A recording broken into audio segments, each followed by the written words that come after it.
జీవితంలో ఎప్పుడు first priority దేవునికి. నువ్వు పడకల మీద నుంచి లేవటంతో, యేసయ్యా నా మొట్టమొదటి మాట నీతో మాట్లాడాలి యేసయ్యా. నా భర్తతో మాట్లాడక మునిపే, నా పిల్లలతో మాట్లాడక మునిపే, నా కుటుంబ సభ్యులతో మాట్లాడక మునిపే నా మొట్టమొదటి మాట నీతో ఉండాలి.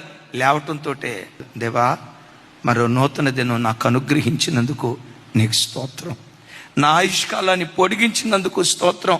రాత్రి పడకల మీదకి వెళ్ళి మరలా తిరిగి లేవకుండా కాలగర్భంలో కలిసిపోయిన వాళ్ళు కోకొల్లలు ఉన్నారయ్యా. ఏ మంచి లేకపోయినా మరో నూతన దినాన్ని దయా కిరీటంగా నీవు అనుగ్రహించినందుకు నీకు స్తోత్రమయ్యా. నీ నాలుక మొట్టమొదట ఆయన నామ సంకీర్తన చేయాలి. డిసైడ్ చేసుకో. దేవుని వాక్యం మొట్టమొదట చూడకుండా సెల్ ఫోన్ చూడను, వాట్సాప్ అసలు ఫోన్ ముఖం పొరపాటును చూడను. నా కళ్ళు మొట్టమొదట